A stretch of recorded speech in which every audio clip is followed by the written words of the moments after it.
எங்களுடைய கூட்டணிக்கு விஜய் அவர்களும் வந்தால் எப்படி 2011 விஜயகாந்த் அவர்கள் மூலமாக புரட்சித் தலைவி அம்மா அவர்கள் இரண்டாவது எதிர்க்கட்சியாக கூட வர முடியாமல் திமுக 3வது இடத்துக்கு தள்ளினாரோ அப்படி ஒரு நிகழ்வு தமிழகத்தில் நடக்கும். நீங்கள் வந்ததற்கு பிறகு ஒரு 500 வேண்டாம், 500 வேண்டாங்க, 50 பேராசிரியர்கள் நியமித்ததாக நீங்கள் சொல்லுங்கள். நான் செய்தி தொடர்பாளராக தானே இருக்கேன், நான் அரசியலை விட்டு விலகிக்கிறேன். மின்சாரத்தை ஆல்வா எடிசன் கண்டுபிடிக்கல, உதயநிதி தான் கண்டுபிடிச்சாருன்னு கூட கருணாநிதிக்கு அடுத்து ஸ்டாலினுக்கு அடுத்து உதயநிதி, அதுக்கு அடுத்து இன்பநிதி. இவங்க குடும்பத்தில் என்ன உணர்வு இருக்கோ அந்த உணர்வை நிறைய டெய்லி போட்டோ வந்துக்கிட்டு இருக்கு. ஓகே, குறிப்பாக இவ்வளோ நாட்கள் அதாவது துப்புரவு பணியாளர்கள் போராட்டம் பண்ணாங்க. அங்கே முதல்வரையும் பார்க்க முடியல, நீங்கள் சொன்னது மாதிரி துணை முதல்வரையும் பார்க்க முடியல. ஆனால் கரூர் துயர சம்பவம் நடந்தவொடனே இரவாக முதல்வர் போயிருக்காரு. லண்டன் போய் இந்த துணை முதல்வர் காலையிலே பார்க்குறாரு. இதெல்லாம் 1999 நீங்கள் வாஜ்பாயோட கூட்டணி வச்ச போது அது மதவாத கட்சியாக தெரியலையா? நீங்கள் கூட்டணி வச்சுக்கிட்டீங்கன்னா புனிதவன்களாக தெரிவாங்க. மாற்று கட்சிக்காரன் கூட்டணி வச்சுட்டா உடனே தவறா தெரியுமா? அதனால மிக அதிகமாக தமிழ் மக்களுக்கு துரோகம் செய்தவர்கள் திமுக. அம்மா இருந்தா இந்த மோடி அதாவது பாஜகவோட சேர்ந்திருப்பாங்களா அப்படிங்கிற கேள்வி. ஏன்னா மோடியா லேடியான்னு சவால் விட்டவங்க. இங்கே இருக்கிற காஜாவுக்கு போராடுகின்றவர்கள் உண்மையான போராளிகளாக இருந்தால் இதுக்கும் போராடணும்ல. ஆனால் குறிப்பாக சொல்ல வேண்டிய யார் ஆட்சிக்கு வந்தாலும் சட்டம் ஒழுங்கு சீர்கேடு நடந்துக்கிட்டு தான் இருக்குது அப்படிங்கிற ஒரு குற்றச்சாட்டு இருந்தாங்க. இது அதிமுக ஆட்சியில் எந்த சட்டம் ஒழுங்கு பிரச்சனையும் நடக்கலையா?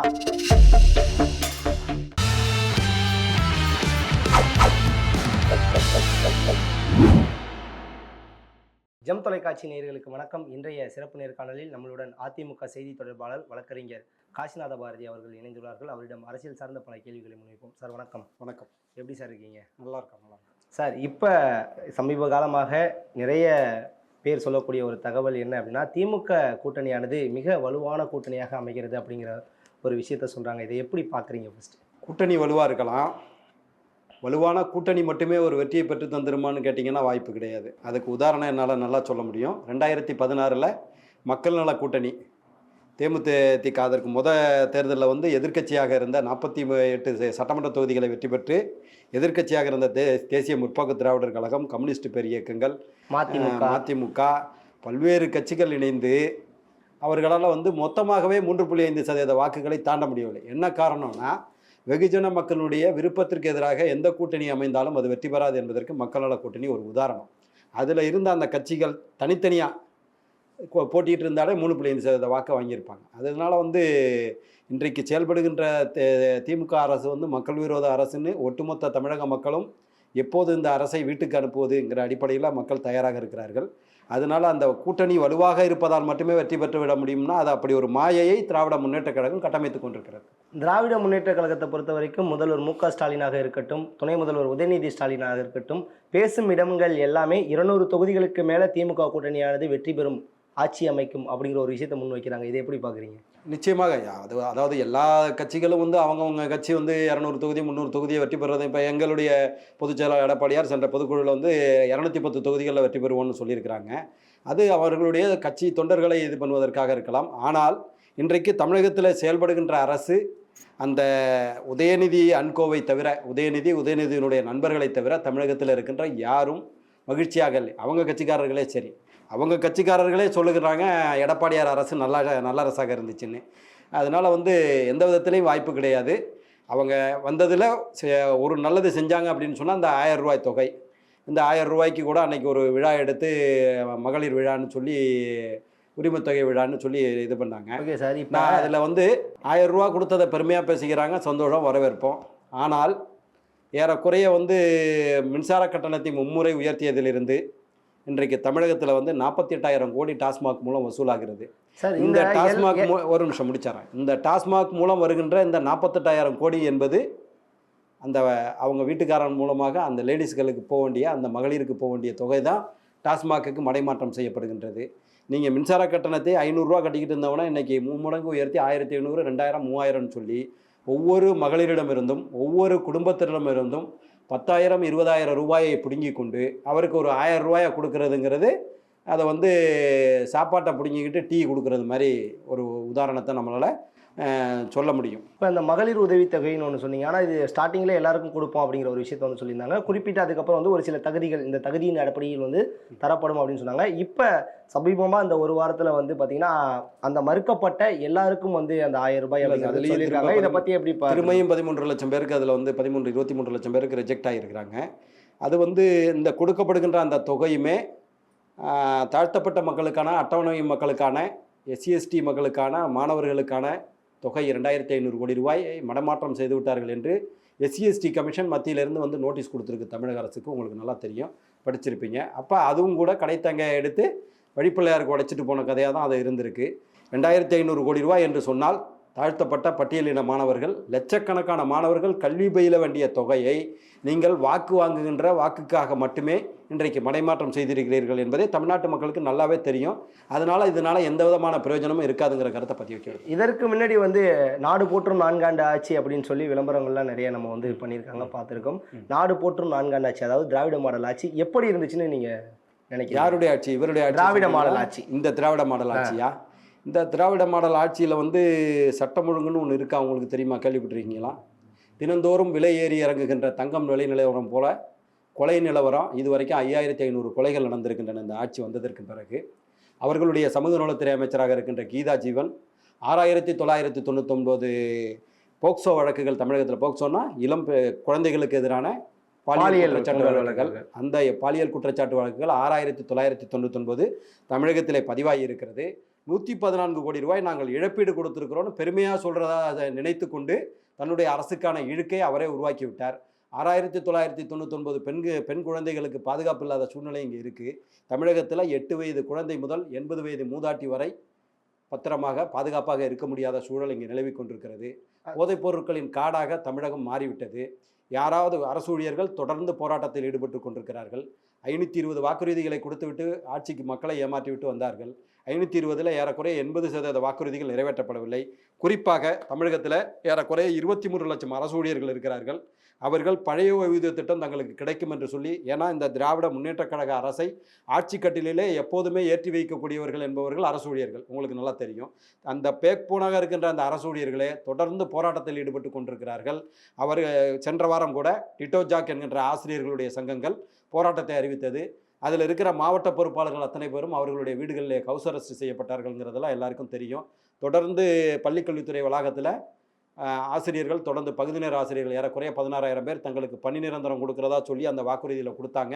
பணி நிரந்தரம் கொடுக்கலன்னு. அது மாதிரி சம வேலைக்கு சம ஊதியம்னு சொல்லி ஆசிரியர்கள் போராடி கொண்டிருக்கிறார்கள். ஏறக்குறைய 25000 ஆசிரியர்கள் பணியிடம் தமிழகத்தில் காலியாக இருக்கிறது. அதை நிரப்புவதற்கு தமிழக அரசு தயாராக இல்லை. அப்படி தொடர்ந்து இன்னமும் பார்த்தீங்கன்னா வந்து ஆசிரியர் தகுதி தேர்வு எப்பயோ வேலைக்கு வந்த 30 ஆண்டுகளுக்கு முன்னே வேலைக்கு வந்தவங்களுக்கெல்லாம் நீங்கள் வேலைக்கு சேர்ற போது 10வது படிச்சிருந்தா போதும் கான்ஸ்டபிள்னு சொல்லிட்டு வேலைக்கு வந்ததுக்கு பிறகு டிகிரி படிச்சிருக்கணும்னு சொன்னால் எங்கே போய் படிப்பாங்க? அப்படி ஒரு அதை டெல்லியில் நடந்த உச்சநீதிமன்றத்தில் நடந்த வழக்கில் மிகச்சரியாக நடத்தாமல் கோட்டை விட்டதுனால இன்றைக்கி ஆசிரியர்கள், அரசு ஊழியர்கள் இன்றைக்கு தமிழக அரசுக்கு எதிராக இருக்கிறார்கள். 23 லட்சம் அரசு ஊழியர்கள்னு சொன்னால் 23 லட்சம் பேர் இல்லை. ஒரு குடும்பம் என்பது 2-4 பேர் போட்டிங்கன்னா 1 கோடி ஓட்டுகள் இன்றைக்கு திமுக அரசுக்கு எதிராக வாக்களிக்க தயாராக இருக்கிறார்கள். இப்போ ஒரு விஷயம் சொன்னீங்க, சட்டம் ஒழுங்கு திமுக ஆட்சியில் வந்து சரியில்லை அப்படின்னு சொன்னாங்க. ஆனால் குறிப்பாக சொல்ல வேண்டிய, யார் ஆட்சிக்கு வந்தாலும் சட்டம் ஒழுங்கு சீர்கேடு நடந்துக்கிட்டு தான் இருக்குது அப்படிங்கிற ஒரு குற்றச்சாட்டு இருந்தாங்க. இது அதிமுக ஆட்சியில் எந்த சட்டம் ஒழுங்கு பிரச்சனையும் நடக்கலையா அப்படிங்கிற ஒரு கேள்வியை முன்வைக்கிறாங்க இல்லையா? இந்த அளவுக்கு நடக்கலை. இவர்கள் ஆட்சியில் நடக்கிற அளவுக்கு, அதாவது வந்து சிறுசேரியில் ஒரு ஐடி பார்க்கு பக்கத்தில் போன அந்த ஐடி பார்க் ஊழியர், ஒரு பெண் ஊழியரை அந்த பகுதியில் இருந்தவங்க ரேப் பண்ணாங்க, கொலை பண்ணாங்கன்னு அவங்கள ரேப் பண்ணி கொண்டுட்டாங்க. புரட்சி தலைவி அம்மா அவர்கள் அந்த அக்யூஸ்டுகளை ஆந்திராவிலேருந்து பிடிச்சிட்டு வந்து 5 பேரை என்கவுண்டர் போட்டாங்க. இரும்பு கரம் கொண்டு அடக்கிய அரசு அதிமுக அரசு. இவர்களை போல் வந்து ஞானசேகரன் வழக்கில் அந்த அண்ணா யூனிவர்சிட்டிங்கிறது ஒரு யாரும் சாதாரண மக்கள் படிக்க முடியாத ஒரு ஹை கிளாஸ் பீப்புள் படிக்கிற ஒரு இது. அங்கேயே போய் ஒரு பாலியல் குற்றச்சாட்டாக ஞானசேகரன் நடத்தியிருக்கிறார் என்று சொன்னால், அவர் அந்த முதல் குற்றத்தை செய்கிற போதே அவரை அரெஸ்ட் பண்ணிட்டாங்களான்னா வாய்ப்பில்லை. எந்த ஒரு குற்றமும் ஒருத்தன் எடுத்துக்கிட்டு திருட கிளம்புற போதே அரெஸ்ட் பண்ணிடுவாங்களான்னு பண்ண முடியாது. அப்போ இதற்கு முன்பே இதே போன்ற மோடஸ் ஆப்பரண்டியில் இதே மாதிரி செயல்களை செஞ்சுருக்கிறாரு. ஒரு சாதாரண நபராக அவர் இருந்திருந்தால், அவர் சுப்பிரமணியன் அவர்கள் அமைச்சர், சுகாதாரத்துறை அமைச்சர், அவர் வீட்டுக்கு போனதுலேருந்து அத்தனையும் தெரியுது திமுகவினுடைய பொறுப்பாளராக இருந்தார்னு. அவர் அந்த வழக்கில் ஒரு புகார் வந்ததுமே அந்த பொதுவாகவே பெண்கள் சம்மந்தப்பட்ட வழக்கில் அவங்க பேர் வரக்கூடாது. ஆனால் அந்த பெண்ணுடைய பேர் வந்தது. என்ன காரணம்? அது இல்லாமல் சிட்டி கமிஷனர் வந்து உடனடியாக ஆஜராகி அவங்க ஒருத்தர் தான் யார் அந்த சார்னு ஒரு கோடாத்தை எழுதி ஏடிஎம்கே வச்சதுமே அதிமுக வைத்ததும் உடனடியாக ஒரே ஒரு குற்றவாளி தான் அப்படின்னு சொல்லி வந்து உள்ளே வந்து சொல்கிறார். அப்போ அடுத்ததாக இது போல் பாதிக்கப்பட்டவர்கள் வந்து புகார் கொடுத்துடக்கூடாதுன்னு அவர் அதாவது வந்து குற்றவாளிகளை காப்பாற்றுகின்ற வேலையை தொடர்ந்து செய்து கொண்டிருப்பது திமுக. அதிமுக அப்படி எந்த இடத்துலையும் எந்த ஒரு குற்றவாளியையும் காப்பாற்றுவதற்கு என்றைக்கும் கட்சியில் இருக்கிற மாவட்ட செயலாளர்களாக இருந்தால் கூட உடனடியாக நடவடிக்கை எடுக்கக்கூடிய புரட்சி தலைவமா அதே போல தான் எடப்பாடியாரும் தொடர்ந்து மக்கள் விரோத செயல்களை ஒருத்தவங்க செய்கிறாங்கன்னா அதை என்டர்டெயின் பண்ண மாட்டோம். ஆனால் திமுகவில் அது இல்லாததுனால தான் இன்னைக்கு சட்டம் ஒழுங்கு சரியில்லாமல் சந்திச்சிருக்கிறது. ஓகே, இன்னொரு விஷயமும் குறிப்பிட்டீங்க. அதாவது அரசு ஊழியர்கள் போராட்டம் பண்ணுறாங்க, பொதுமக்கள் போராட்டம் பண்ணுறாங்க. இந்த மாதிரியான போராட்டங்களும் அரசு ஊழியர்கள் போராட்டங்களும் பொதுமக்கள் போராட்டங்களும் அதிமுக ஆட்சியில் நடந்திருக்கு. நிச்சயமாக 33,000 போராட்டங்கள் நடந்துச்சு. அது வந்து போலி போராளிகளால் உருவாக்கப்பட்டது. மூடு டாஸ்மாகை மூடுன்னு நீங்கள் பார்த்துருப்பீங்க. கோவன் வந்து மிகப்பெரிய போராட்டத்தை நடத்தினார். 64 பேர் செத்தாங்களை கள்ளக்குறிச்சியில் போராடினாரா? கள்ளச்சாராயம் குடிச்சு செத்தாங்களை போராடினாரா? அப்போ அது போலியாக கட்டமைக்கப்படுகின்ற ஒரு மாயை. அது வந்து சத்யராஜெல்லாம் காசாவுக்கு போராடுறார். யார்? நடிகர் சத்யராஜ். போலி சமூக ஆர்வலர்கள்னு சொல்லிக்கிறவங்கெல்லாம் காசாவில் இருக்கிற எங்கேயோ இருக்கிற குழந்தைகளுக்கு உணவு கிடைக்கலன்னு. இங்கே ரிப்பன் பில்டிங்க்கு முன்னால் கடந்த மாதம் வரைக்கும் 24,000 சம்பளம் வாங்கிட்டு இருந்தோம் துப்புரவு பணியாளர்கள். இப்போ வந்து எங்களுக்கு 16,000 ராம்கி நிறுவனத்துக்கிட்ட கொடுத்துட்டாங்க அப்படின்னு சொல்லி அவங்க உணவுக்காக தானே போராடுறாங்க. அவங்களாம் தமிழர்கள் தானே. எங்கேயோ இருக்கிற காசாவுக்கு போராடுகின்றவர்கள் உண்மையான போராளிகளாக இருந்தால் இதுக்கும் போராடணும்ல. அது மாதிரி போலி போராளிகளால் உருவாக்கப்பட்ட போராட்டம் தானே தவிர மிக அற்புதமான ஆட்சியை 4 ஆண்டுகளில் 4.5 ஆண்டுகளில் கொடுத்தவர் எடப்பாடியார். மறுக்க முடியாது. குறிப்பாக அவங்க குற்றம் சாட்டக்கூடிய ஒரு போராட்டம் தூத்துக்குடி ஸ்டெர்லைட் போராட்டத்தை வந்து எல்லாருமே முன்னுதாரணமாக எங்கே போனாலும் தூத்துக்குடி ஸ்டெர்லைட் போராட்டத்தை பற்றி பேசுகிறாங்க. இதை பற்றி உங்களோட கருத்து? அதுக்கு அதே அதிமுக ஆட்சியில் எடப்பாடியார் ஆட்சியில் தானே நடந்துச்சு அப்படிங்கிற ஒரு கேள்வியை முன் வச்சிங்கன்னா இப்போ சபாநாயகராக இருக்கிற அப்பாவு அவர்கள் அப்போது காங்கிரஸில் இருந்தார்.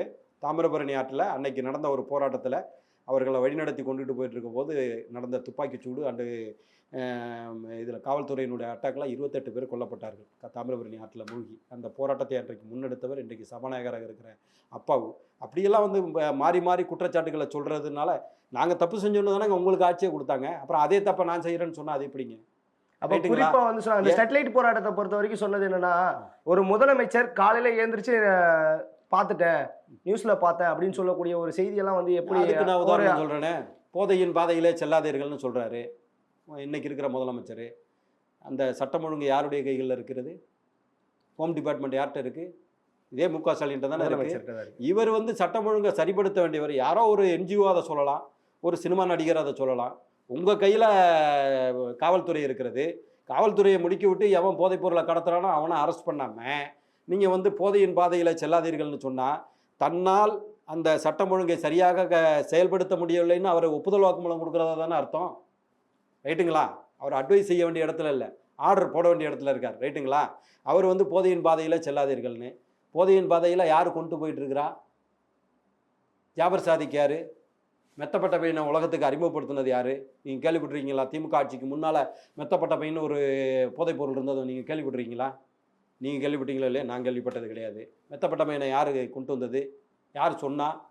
ஃபெடரல் பியூரோ ஆஃப் இன்வெஸ்டிகேஷனுங்கிற அமெரிக்க உளவு பிரிவு இந்தியாவினுடைய உளவு பிரிவுக்கு டெல்லியிலேருந்து போதைப்பொருள் மெத்தப்பட்ட பையன் கடத்தப்படுதுன்னு சொல்லி டெல்லியில் வந்து விசாரணை செய்கிற போது சென்னையிலேருந்துன்னு சென்னைக்கு வந்து சென்னையில் எங்கன்னு பார்த்தா ட்ரிப்ளிகனில் இருக்கிற சகாரா குரியர் நிறுவனம் மூலமாக. சகாரா குரியர் நிறுவனம் யாருடைய நிறுவனம்? தென்சென்னை தெற்கு திமுகவினுடைய மாவட்ட செயலாளர் சிற்றரசு அவர்களுடைய சகாரா குரியர் நிறுவனம். அங்கேருந்து யார் மெத்தப்பட்ட மீனை கடத்துறது உலகம் ஃபுல்லாக? ஜாபர் சாதிக். ஜாபர் சாதிக் யார்? உங்கள் திமுகவினுடைய தென்சென்னை அயலக பிரிவினுடைய செயலாளர். நல்ல காலம் போதைப் பொருள் கடத்தல் பிரிவினுடைய செயலாளராக நீங்கள் நியமிக்காமல் இருந்தீங்க. அவர் யார்? ஜாபர் சாதிக்கு கமுதியிலிருந்து பிழைப்புக்காக சென்னைக்கு வந்தவர்.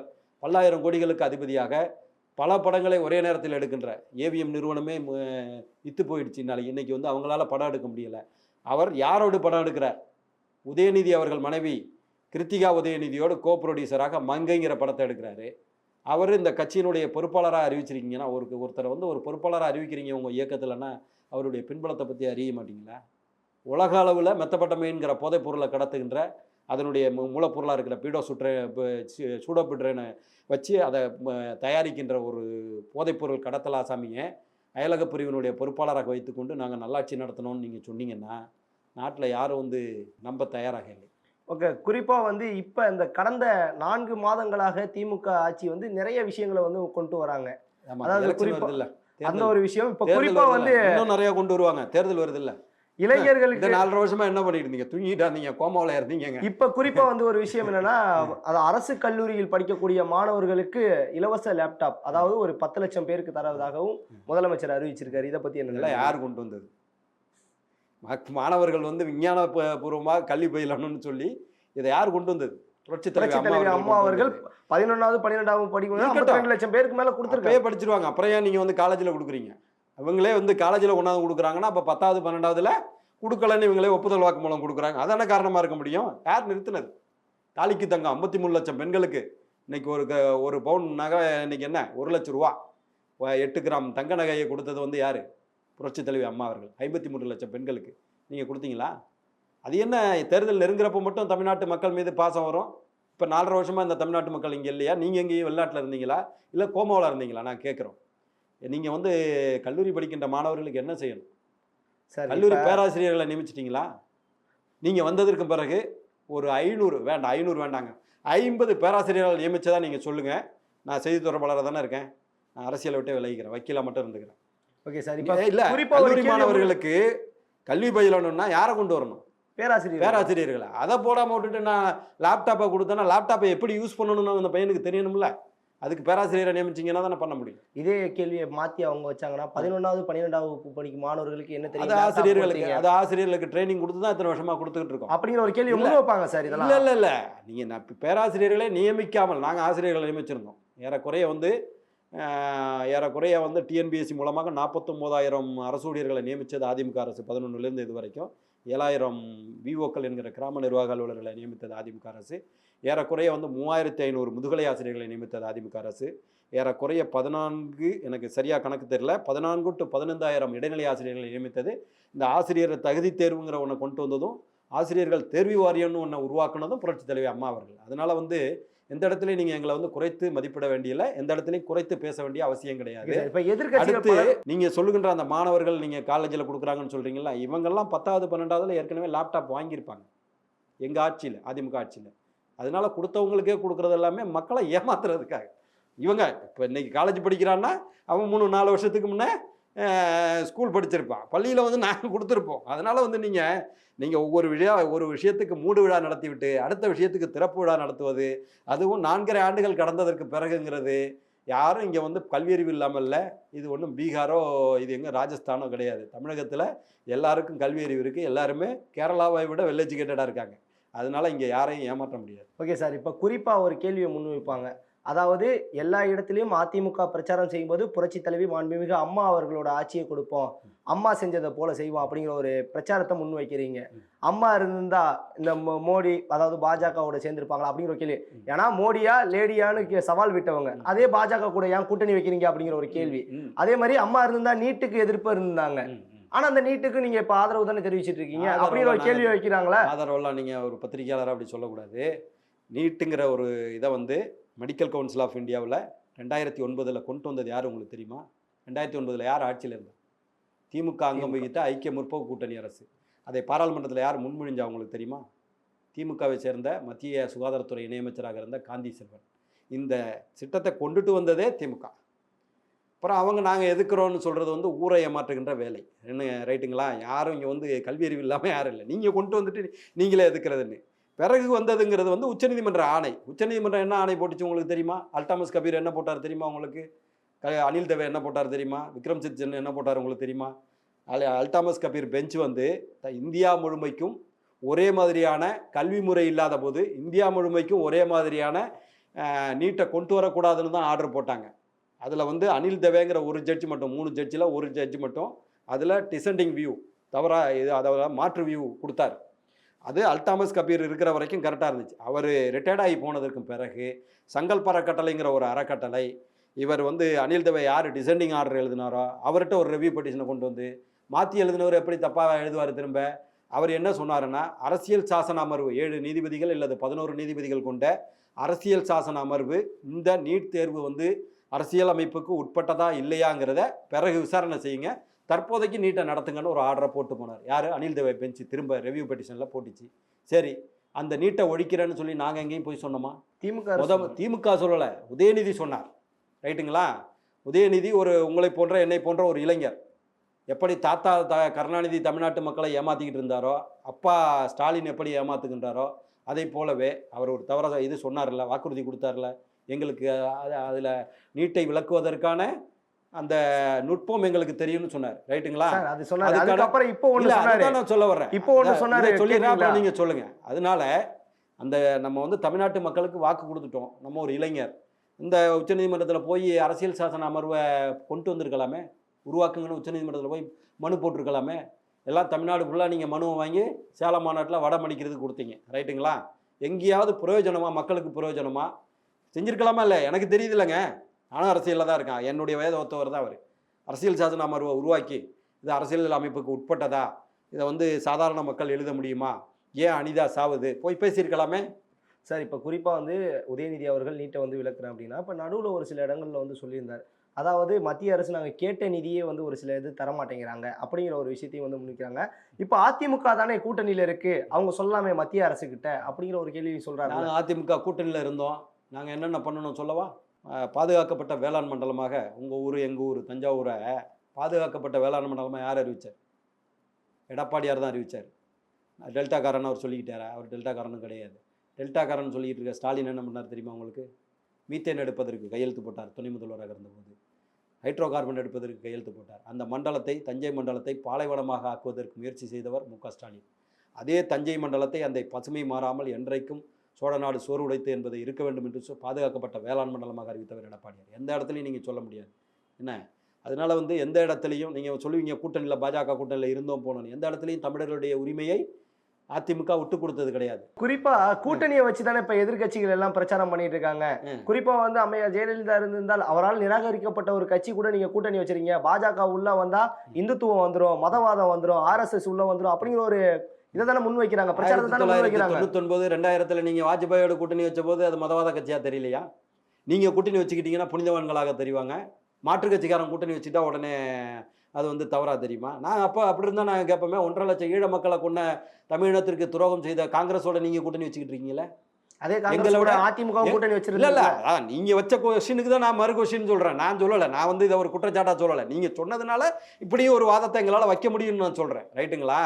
அதனால வந்து எந்த பக்கம் நீங்கள் விரலை நீட்டினீங்களாலும் பாக்கி 5 விரல் 4 விரல் உங்களை பார்க்க நீட்டும். அதனால வந்து மிக அதிகமாக தமிழ் மக்களுக்கு துரோகம் செய்தவர்கள் திமுக.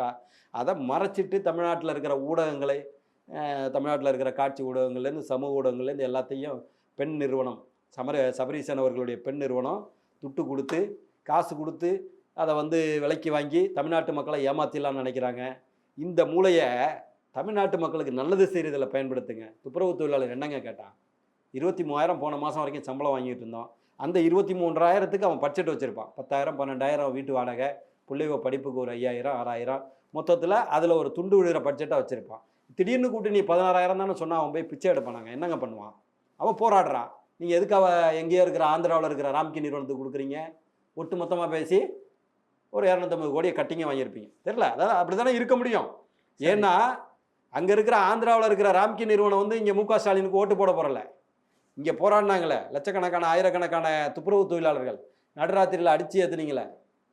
நீங்கள் அந்த போதைப் பொருளை கடத்தின ஜாபர் சாதிக்கு அடித்து ஏற்றுனீங்களாங்க? சரி, ஒரு நிமிஷம் இருங்க. போதைப் பொருளை கடத்தி தமிழ்நாட்டு மக்களை போதையின் பாதையில், மாணவர்கள் வரைக்கும் போதையின் பாதையில் தள்ளாதீங்கன்னு நீங்களே கேட்குறீங்கள. அந்த போதையின் பாதையில் தள்ளின ஜாபர் சாதிக்கு அடித்து ஏற்றுனாங்களாங்க? நீங்கள் கேள்விப்பட்டீங்களா? பொழப்புக்கு தானேங்க, சோத்துக்கு வழி இல்லாமல் தானேங்க போராடுறான். அவனை நடுராத்திரியில் அடித்து ஏற்ற வேண்டிய அவசியம் என்னங்க இருக்குது? ஓகே சார், நான் கேட்குறேன், அடித்து ஏற்ற வேண்டிய அவசியம் என்ன இருக்குது? அங்கே கூலிக்கு கூலி கேட்டு போராடுற அவங்கள அடித்து ஏற்றுவீங்க. இந்த இந்தியாவில் போய் கூலி படத்தை ரஜினிகாந்த் நடித்த கூலி படத்தை பார்த்துட்டு கான்செப்ட் அதே தானேங்க. அந்த கூலி படத்தை பார்த்துட்டு வந்து கூலி படம் பிரமாதமாக இருந்துச்சுன்னு, அது இந்த நீரோ மன்னன் கேள்விப்பட்டிருப்பீங்க நீங்கள். வந்து ரோம் நகரம் பற்றி எரிஞ்ச போது அந்த மண்ணை அந்த அந்த அந்த ரோமாபுரியினுடைய மண்ணை வந்து பிடியில் வதச்சிக்கிட்டு சந்தோஷமாக இருந்தாங்க. அந்த மாதிரி இங்கே மக்கள் உணவுக்காக போராடிக்கிட்டு இருக்கிறாங்க. ஒரு பக்கம் நீங்கள் கட்டிங்கு கமிஷனை வந்துடுச்சுன்னு சொல்லி என்றைக்கும் நல்லா புரிஞ்சுக்கிடுங்க. ராம்கி நிறுவனம் இங்கே வந்து ஓட்டு போட முடியாது. இங்கே இருக்கிற இந்த மக்கள் தான் போட்டாகணும். எல்லாம் பாடம் அந்த 2026 தேர்தலில் உங்களுக்கு முடிவுரை எழுதப்படும், பார்த்துக்குவோம். ஓகே. குறிப்பா இவ்வளவு நாட்கள் வந்து அதாவது துப்புரவு பணியாளர்கள் போராட்டம் பண்ணாங்க. அங்க முதல்வரையும் பார்க்க முடியல. நீங்க சொன்னது மாரி வந்து துணை முதல்வரையும் பார்க்க முடியல. ஆனா கரூர் துயர சம்பவம் நடந்த உடனே இரவோட இரவா வந்து முதல்வர் வந்து போயிருக்காரு. லண்டன் போய் இந்த துணை முதல்வர் காலையிலே வந்து பார்க்குறாரு. இதெல்லாம் ம். எப்படி பார்க்குறீங்க? வந்துட்டு திரும்ப போயிட்டார்ல. மக்களோட மக்களா இருந்திருக்கணும்ல. துணை முதல்வருங்க. சிறப்பு திட்டம் மற்றும் செயலாக்கத்துறையினுடைய அமைச்சர். சாதாரண இவர் கிடையாது. ரைட்டுங்களா? உங்கள நம்பி தான் இந்த தமிழ்நாடு எதிர்காலம் இருக்குன்னு நீங்க பேசிட்டு இருக்கீங்க. நாங்க பேசல. எங்க கட்சி ஜனநாயக இயக்கம். எங்க கட்சியில கடைக்கோடி தொண்டன். நாளைக்கு நான் கூட அந்த கட்சியினுடைய தலைவரா வரலாம். அந்த கட்சியில யாராவது அப்படி மாறுதட்டி சொல்ல முடியுமா? இவங்க குடும்பத்தில கருணாநிதி குடும்பத்தில் பிறந்தவனே தவிர, இந்த இயக்கத்தை அந்த இயக்கத்தை உருவாக்கிய பேரறிஞர் பெருந்தகை அண்ணா. பேரறிஞர் பெருந்தகை அண்ணா அவர்களுடைய மகன் அண்ணா பரிமளம் மருத்துவ சிகிச்சைக்கு அவர் வந்து கேன்சர்ல பாதிக்கப்பட்டிருந்தார். புற்றுநோயில் பாதிக்கப்பட்ட அண்ணா பரிமளம் அதுக்கு மருத்துவ சிகிச்சைக்கு பணம் இல்லாமல் சூசைட் பண்ணிட்டு செத்து போனார். தெரியுமா உங்களுக்கு? தற்கொலை செய்து கொண்டு இறந்து போனார். யாரு? அந்த இயக்கத்தை உருவாக்கிய அந்த கட்சியை உருவாக்கி அந்த இயக்கத்தை இவங்க கையில் ஒப்படைச்சி, இவங்க கையில் ஒப்படைக்கலை. இவங்க போய் நல்ல புற்றில் கருணாகம் பூந்தது போல் பூந்து பிடிச்சிக்கிட்டாங்க. அவ்வளோதான். இன்றைக்கி வந்து உங்கள் குடும்ப சொத்து போல் கருணாநிதிக்கு அடுத்து ஸ்டாலினுக்கு அடுத்து உதயநிதி, அதுக்கு அடுத்து இன்பநிதி. இவங்க குடும்பத்தில் என்ன உணர்வு இருக்கோ அந்த உணர்வை நிறைய டெய்லி போட்டோ வந்துக்கிட்டு இருக்குது. சரி, அதை பற்றியெல்லாம் நம்ம விமர்சிக்கக்கூடாது. அது நமக்கு தேவையில்லாத விஷயம். அதாவது அண்ணா நகரில் ஒரு 8 வயசு குழந்தை கற்பழிக்கப்படுறாங்க. அந்த குழந்தை அந்த பெற்றோர்கள் வந்து கம்ப்ளைண்ட் கொடுக்கறதுக்கு ஸ்டேஷனுக்கு போகிறாங்க. அவங்கள அடித்து விரட்டுறாங்க. என்ன காரணம்? இங்கே கட்சிக்காரன் எவனாவது இன்வால்வ் ஆகியிருப்பான். திருவண்ணாமலையில் கேள்விப்பட்டிருப்பீங்க. காவல்துறையினரே தாயின் முன்னிலையில் மகளை கற்பழிக்கிறார். இப்படிப்பட்ட மிருகங்கள்லாம் இருக்கிறதுக்கு காரணம் என்ன? நீங்கள் சரியா இல்லை. பையன் இருக்கா, அம்மா பேர் இல்லை, பண்ணிடுவானா? காவல்துறையினர் இருந்தால் நான் தூக்கி என்கவுண்டர் போட்டு போயிருப்பாங்க. நீ யாராக இருந்தால் எனக்கு என்னடா தப்பு செஞ்சின்னா என்கவுண்டர் போட்டு தூக்கி போட்டு போயிருப்பாங்க. இவெல்லாம் ஒன்றும் வேலைக்கு ஆகாதவங்க ஒன்றும் பண்ணிட மாட்டாங்க. அப்படி ஒரு நம்பிக்கையில் தான் அவங்க அந்த தப்பை செய்கிறாங்க. சட்ட ஒழுங்கை காப்பாற்றுறவங்களே வந்து சட்ட ஒழுங்கு சீர்கேட்டு தான் சொல்கிறேன். அவனை என்ன பண்ணியிருக்கீங்க? எஃப்ஐஆர் கூட போட மாட்டேங்கிறீங்க. நீங்கள் நல்லா ஒன்று தெரிஞ்சுக்கிடுங்க. தமிழ்நாட்டில் மட்டும் இல்லை, மொத்தமாகவே பாதிக்கப்படுற எல்லாரும் கம்ப்ளைண்ட்டுக்கு வந்துடுறானா? இல்லை. ரைட்டுங்களா? வர்றவனையும் நீ அடிக்கிறேன்னா இப்போ இங்கே என்ன நடக்குது? எங்கனையாவது எதையும் சொல்ல முடியாது. திமுக அரசு வந்ததற்கு பிறகு அதான் கொலை நிலவரம் அவங்களே சொல்கிறாங்க. போக்சோ வழக்கு ஒட்டுமொத்தமாக இன்றைக்கு சீரழிந்து போய்விட்டது. இன்றைக்கு நகர்ப்புற உள்ளாட்சித்துறை அன்று குடிநீர் வழங்கல் துறையில் 888 கோடி முதல்ல சொல்லிக்கிட்டு இருந்தாங்க. இப்போ 1020 கோடி ஆகிடுச்சு. வேலை வாங்குவதற்கு எவ்வளோ உங்களை போன்ற என்னை போன்ற இளைஞர்கள் 10 ஆண்டுகள் 20 ஆண்டுகள் அதை வச்சு தான் கல்யாணம் பண்ணிக்கணும்னுலாம் வேலை கிடச்சி நான் பண்ணிக்கிறேன்னு இருக்கிறவங்களாம் இருக்கிறான். நீங்கள் அவனுக்கெல்லாம் வேலை கொடுக்காம 25 லட்சத்துக்கும் 35 லட்சத்துக்கும் வேலை கொடுத்துருக்கீங்களே. அப்போ உண்மையாக வர வேண்டிய ஒரு நேர்மையான நபருடைய வாழ்க்கையை கெடுத்துட்டீங்க. ரைட்டுங்களா? ஏறக்குறைய 150 பேருடைய லிஸ்ட்டு அமலாக்க பிரிவு, அதுவும் இதுக்கு வரல, வேற ஒரு ஃபினான்ஷியல் ஃப்ராடு கேஸில் போனவங்க எடுத்து அனுப்பியிருக்கிறாங்க. இந்த மாதிரி வந்து இந்த 150 பேர் லிஸ்ட்டு உங்கள்கிட்ட இவ்வளோ பணம் வந்திருக்குன்னு இருக்குது. இந்த 150 பேரும் செலக்டட் லிஸ்ட்டில் இருக்கிறான்னு. அப்போ 150 பேர் நன்றாக படித்த நேர்மையான உண்மையாகவே இதை வந்து ஒரு வாழ்க்கையில் ஒரு லட்சியமாக நினச்சிக்கிட்டு படிக்கிற உங்களை போன்ற என்னை போன்ற இளைஞர்களுடைய வாழ்வாதாரத்தை கெடுத்து காசு கொடுத்து வர்றான்னா அவன் அடுத்த வாரத்துலேருந்து கை நீட்டி காசு தானே வாங்குவான். அப்போ இந்த சமுதாயத்தை சீரழித்து கொண்டிருக்கிறது யார்? அப்போ எங்கே நீங்கள் மக்களுக்காக செயல்படுறீங்க? அதனால் ஒட்டுமொத்தமாக இந்த திராவிட முன்னேற்ற கழக அரசு மக்கள் மன்றத்திலிருந்து தமிழகத்திலிருந்து துடைத்து தூர எறியப்பட வேண்டும். இன்னொரு கருத்தையும் நாங்கள் தொடர்ந்து வலியுறுத்திக்கிட்டே வந்துகிட்டு இருக்கோம். எங்களுடைய கூட்டணிக்கு விஜய் அவர்களும் வந்தால் எப்படி 2011 விஜயகாந்த் அவர்கள் மூலமாக புரட்சித் தலைவி அம்மா அவர்கள் 2வது எதிர்க்கட்சியாக கூட வர முடியாமல் திமுகவை 3வது இடத்துக்கு தள்ளினாரோ அப்படி ஒரு நிகழ்வு தமிழகத்தில் நடக்கும். விரைவில் அது நடந்து காட்டுவோம். நாங்கள் ஜெயிக்கிறதுக்காக சொல்லலை, 2வது எதிர்க்கட்சியாக கூட அவங்க வரக்கூடாதுங்கிறதுக்கு தான் சொல்கிறோம். Okay sir. இப்போ குறிப்பாக கடைசியாக ஒரு கேள்வி, இறுதி கேள்வியாக வந்து நிறைய இளைஞர்களை பற்றி ஒரு விஷயம் வந்து நிறையா முன்னிட்டீங்க. இப்போ அண்மையில் வந்து திருவண்ணாமலையில் திமுக இளைஞர்கள் அணியோட மாநாடு நடந்துச்சு. அதை பார்த்தீங்களா? நான் பார்த்தேன். ஒன்றும் இல்லை, அது அடிமைகள், இப்போ கொத்தடிமைகள், பரம்பரை கொத்தடிமைகளாக அவங்க அப்பா இருப்பார் கட்சியில், பையன் இருப்பான், என்னன்னே தெரியாமல். இப்போ எங்கள் தஞ்சை மண்டலத்தில் அவங்க அதிக தொகுதி ஜெயித்தாங்க 2021. அந்த மக்களுக்கு தெரியுமா காவிரி பிரச்சனையில் இவ்வளோ துரோகத்தை எப்படி 1924 இருந்த ஒப்பந்தம் 50 ஆண்டுகளுக்கு ஒரு முறை புதுப்பிக்கப்பட இருந்திருக்க வேண்டிய ஒப்பந்தம் 74 யார் முதலமைச்சராக இருந்தா? அதில் கருணாநிதி தான் முதலமைச்சராக இருந்தார். யார் அதை விட்டு கொடுத்தது? 50 ஆண்டுகளுக்கு ஒரு முறை புதுப்பிக்கப்பட வேண்டிய காவிரி ஒப்பந்தத்தை புதுப்பிக்காமல் விட்டதால் தான் இன்னைக்கு வரைக்கும் வந்து நம்ம தஞ்சை மண்டலம் வந்து பாதிக்கப்பட்டிருக்கிறது. அதுக்கு காரணம் இவங்க தாத்தா. அந்த அவங்க செஞ்ச துரோகத்தை தான் அடுத்தடுத்த தலைமுறையில் அவங்க தொடர்ந்து அதே துரோகத்தை செஞ்சுட்டு இருக்காங்க. திமுக அமைச்சர் ஏவா வேலு அதுல குறிப்பிட்டு வந்து உதயநிதி அவர்களை இளம் பெரியார் அப்படின்னு சொல்லிட்டு இளம் பெரியாரை தந்ததுக்கு நன்றி அப்படின்னு சொல்லியிருக்காரு. இந்த ஏவா வேலுவினுடைய பேரனா தண்டராம்பட்டு தொகுதியில் 16 கோடி ரூபாய்க்கு கட்டின பாலம் செப்டம்பர் மாதம் திறக்கப்பட்டது, அக்டோபர் மாதம் மழையில் அடிச்சுக்கிட்டு. தெரியுமா உங்களுக்கு? 16 கோடி ரூபாய் பாலம். யாருடைய வரிப்பணம்? உங்களுடைய வரிப்பணம், என்னுடைய வரிப்பணம். அப்புறம் அவர் இளம் பெரியார் அந்த 16 கோடியில் ஏறக்குறைய 10 கோடியே தின்னுருப்பானுங்க. இல்லைன்னா எப்படி அந்த பாலம் போயிடும்? பிரிட்டிஷ்காரன் காலத்தில் கட்டின பாலம் இன்னைக்கு வரைக்கும் இருக்கா இல்லையா? பிரிட்டிஷ்காரன் காலத்தில் போட்ட ரயில்வே தண்டவாளம் இன்னைக்கு வரைக்கும் ஓடிக்கிட்டு இருக்கா இல்லையா? 1000 ஆண்டுகள் 2000 ஆண்டுகளுக்கு முன்பு கட்டப்பட்ட உங்கள் ஊரில் இருக்கிற கல்லணை இன்னைக்கு வரைக்கும் இருக்கா இல்லையா? மாதம் திறக்கிறாங்க. அடுத்த மாதம் தண்டராம்பட்டு தொகுதி, இவருடைய தண்டராம்பட்டு தொகுதியில் அந்த பாலம், அந்த ஊர் பேர் கூட எனக்கு மறந்து போய் விட்டது. தண்டராம்பட்டு தொகுதியில் இருக்கிற அந்த அகரம் பள்ளிப்பட்டில் இருக்கிற கட்டப்பட்ட பாலம் 16 கோடி ரூபாய்க்கு கட்டப்பட்ட பாலம் செப்டம்பர் மாதம் திறக்கிறாங்க. அக்டோபர் மாதம் மழையில் அடித்துக்கிட்டு போயிடுச்சு. அதில் இந்த மாதிரிலாம் ஆட்டையை போடுறவங்க வந்து இளம் பெரியார் என்ன பெரியாரே வேஸ்ட்டுங்க, இவர் தாங்க பெரியார் அப்படின்னு கூட பொய்யா சொல்லலாம். மின்சாரத்தை ஆல்வா எடிசன் கண்டுபிடிக்கல, உதயநிதி தான் கண்டுபிடிச்சாருன்னு கூட அவங்க செஞ்சோற்று கடனுக்காக பேசுகிறாங்க. நாங்கள் வந்து தமிழ்நாட்டு மக்களுடைய உணவுக்காக நாங்கள் பேசுகிறோம். ரெண்டுடைய வித்தியாசத்தை தமிழ்நாட்டு மக்கள் புரிஞ்சுக்குவாங்க. உங்கள் சிறப்பான தகவலுக்கு ரொம்ப நன்றி.